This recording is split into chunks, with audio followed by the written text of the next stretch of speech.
Hey guys, and welcome back to Let's Play Mega Man 4.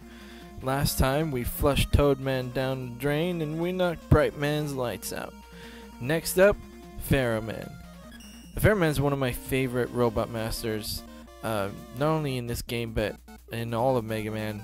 I just find him to be like really cool. Just cool looking. He has a neat set of attacks. I think part of that is because Mega Man 4 is actually the first Mega Man game I ever played. Introduced me to the series that would become my favorite video game series of all time.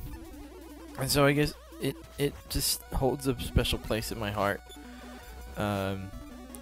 It's still one of my favorite games to this day, even though a lot of people don't necessarily like this one as much as the other ones, but you know, it's my first. This is what I grew up with, and dang it all. Ooh, free man, free one up. My friend Alan Edgehead says free mans all the time, and I'd never heard that before he said it, and I was like, really? That's what you call it? It's a one up, not a free man, but I guess it makes sense. He has a channel on YouTube as well. You should check him out. He does a lot of great. He also does some Mega Man LPs. He also does a lot of Zelda. Right now he's doing the Skyward Sword LP, and he's really good. He's a lot of fun. He streams a lot too, so you should check him out. I'll leave a link in the description so you can do that. Anyway, you might be wondering why I just killed myself. Well, it's because I passed something up so that I could get that E-Tank. If you go for this special item that I'm going to go for right now, once you grab it, it warps you to a point halfway through the level, and it's a point that's past where the E-Tank is. So if you grab the special item first, you miss out on the E-Tank. So I grabbed the E-Tank first, and then I allow myself to die so I can get sent back to the beginning, so I can pick up the special weapon, or item, special item I should say, because it's not really a weapon, but yeah, so that's why I did that. And I suppose you could just beat the stage and come back, but I don't know, I don't like wasting time. Anyway, we just picked up the balloon adapter, which I will show off in just a second once Mega Pan. No, it's not dinner time. It's not time to make food. It's time to fight Dr. Wily's enemies. Not Dr. Wily, it's Dr. Cossack this time. Anyway, the balloon adapter. You basically create these little platforms that continue to go higher and higher. They will be very, very useful later on. There's two special items of this kind, and this is by far the most useful of the two, as we'll see later on. These platforms can be extremely tricky because they tend to shoot at the most inopportune times, like when you have to jump from one to another, and they will very happily knock you off into spikes or into a bottomless pit. They don't care. And you know, they always look like clown faces to me. If you take a look, you see the eyes. That little circle in the middle always looked like a clown nose to me. I don't know why. Maybe I'm just crazy. Maybe I'm not. Maybe it's both. Who knows? Anyway, this is the last little section before the boss. Not too much to say about this. Just hop from each platform to the next platform carefully. Watch out for these mummy guys that shoot their heads at you. And that's about it. Now, like I said, Pharaoh Man has a really neat attack set. He's pretty cool. I kind of like him. Except he has one humongous weakness. And I pressed the wrong button. But yeah, Flash Stopper freezes him completely. He cannot move. If he gets a shot off at you, the shots can still move. Well, the shots get frozen, but when Flash Stopper wears off, the shots will continue forward for a little bit, so it can still hit you. But just be careful. He was stuck in his charging animation. He can charge his Pharaoh shot and create a bigger Pharaoh shot, which he will launch at you straight forward. And with that, Pharaoh Man is defeated, and we get his Pharaoh shot. When Mega Man uses Pharaoh shot, it shoots either straight forward, or you could shoot it up at an angle. You can also charge it to be much stronger, and that shot will also travel either straight forward or at an angle. And from Pharaoh Man, we move on to Ring Man. And Ring Man is not one of my favorite Mega Man enemies of all time. Really just not. I really just don't like fighting Ring Man for the most part. You know, there's always one guy in every game that's he's just a troll to you. You fight him, but you always seem to have trouble with. Ring Man's it for me in Mega Man 4. I mean, he's not too terribly hard, but he's not too terribly easy either. I mean, a lot of people say he's really easy. I get the pattern, I get what it's supposed to be, and all that, but it's awkward for me. I don't follow it too well. But that's just me. So you notice these platforms, when you step on them, they start to disappear, and then they will reappear. Make sure you are on them while they're still visible.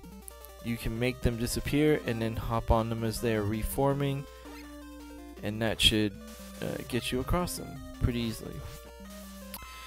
Now this mini boss is just a big hippo on a platform. I like to stand underneath it and use torch, and he's being extremely generous with the weapon energy, and I'm very much appreciative of that, because this is not going to be the only time we fight him. These Saw Blades enemies, they are invulnerable to a lot of weapons, definitely invulnerable to the Mega Buster, no matter how charged up it is. You could use Pharaoh Shot to get rid of it, but I'm not going to do that. Or you could just scroll it off the screen like I just did, and it will ride off into oblivion. Oblivium? No, I meant oblivion. Oblivion. Like Espeon and Jolteon and my favorite Flareon. I know a lot of people are talking about this new Eevee evolution for Pokemon X and Y and what kind of type it's going to be.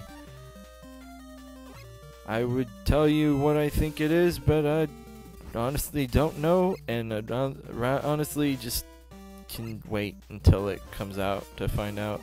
It's not that important to me. Yes, this is the last time we'll see this Hippo Boss. You can skip it. Oh, it only took one more shot. It only needed one shot to kill it. That's great. But yeah, you can skip it by jumping on it using Rush Coil or Rush Jet. I don't know, I've seen it done a few times, but I don't like taking damage, so I didn't do it. And here we have the first meeting with Flip Top or Eddie, either way. There was Flip Top in the American version when it first came out, and what you're seeing right now is what Flip Top and Eddie are most notorious for, and that is giving you a bunch of crap that you don't need endlessly. But he finally gave me something that was worth picking up. I'll always take an extra life. Usually I'll wait until he drops an E-Tank, because I find those to be more valuable than extra lives, because it basically grants you ooh, that was close. That could have been bad. Whoops. That health energy tripped me up a little bit. But yeah, it's basically like having 2 health bars instead of just 1. It essentially doubles the amount of life that you have. Whereas with each life you only get the 1 health bar with which to make it through everything. And another one of these ring enemy guys. 1, 2, 3, 4, 5, and it opens up. That's just how I remember. That's how I can get my timing down. Otherwise, you just kind of have to guess. And yeah, he can wipe out your health pretty quick. So now we're at Ring Man, and he is weak to the Pharaoh shot. Now, as you can see, we can charge it in DB blah blah blah blah blah blah blah. I can talk today. I swear I can. I know how to speak English properly because I am English. Yeah, just like Dragon Ball Z style, he charges up this huge fireball above his head that follows him around, and you can shoot people with it, but just like that, Ringman's done, and we get his Ring Boomerang weapon. I'm not a big fan of Ring Boomerang. It's effective against a few of the bosses that are coming up, particularly in Dr. Cossack's stages, but it has a limited range, and it's just basically the same as any other boomerang type weapon, and it's okay. But next up is Dustman. Dustman is kind of easy, just putting it out there. Maybe just 1 notch above Toadman in difficulty, which is to say not at all difficult in the slightest. Sometimes I'll even take Dustman first just because I can, and you'll see why he's so easy later on. Now these pits, every pit is going to have an enemy that will shoot out of it. If you jump before taking out this enemy, it will hit you and it will knock you into the pit, and you will get angry because it knocked you back into the pit. And those shield enemies, they can only be hit from the back. As you might expect, they are quite invulnerable from the front. And more of these ladybug. Oh god, no! Why did I do that? Why? Run away. Slide away. Reset. No. Do not want. Okay. Breathe and relax. As I was saying, I swear I know how to talk. I swear I do. I know how to do it. But yeah, these ladybug enemies, I don't know if I mentioned it earlier, but they are my least favorite. Oh god, here we go. My least favorite enemies in all of Mega Man, because this happens, and they're all too happy to knock you into spikes and pits and just swarm you until you have no health left. And they're horrible. I'm going to take that because I'm at half health, and I don't care. I'm going to do it. Whatever. This is a very tedious section. Basically, you don't have to take them all out, just take out the ones that are in the way. I like to go on the top just because it takes out less risk of getting squashed by these things. I like to clear this whole section out though, just because you have to move past these other pistons so you can clear out more blocks, and it's just easier that way. Shoot you. I could have picked up that health, but I'm not. Oh, thank you for the extra life, Mr. Met. And Mets, though they are annoying, they are still some of my favorite enemies in all of video games. There's always that one little henchman or little enemy that pops up that you just, I don't know, you just like them. And I think they're cute. And they're in everything. I mean, you can't really play a Mega Man game without running into a Met somewhere. It's just one of those things. Anyway, here is Dustman, and I'm going to be using the Mega Buster for this fight because it has a better range and he's easy. he has 3 different attacks. This right here is his Dust Crusher, where he launches a chunk of garbage at you. Just jump straight up right before it hits you, and it will explode underneath you, and you will not take damage. Then there's this attack where he tries to suck you in with his vacuum garbage chute on top of his head and tries to give you a hug. But we don't want hugs from you, Dustman. You're gross. You have garbage in you. You have so much garbage in you, and you stink. And we don't like stinky garbage robots. And then finally he'll jump from one side of the room to the middle of the room, and then to the other side of the room and back again. Always in that order. But as you can see, not very hard. He's done, and we're moving on. And we're going to get his Dust Crusher attack. But fortunately, unlike in the cartoon show, you do not have to have a gigantic garbage chute on top of your head attached to your back when using this attack.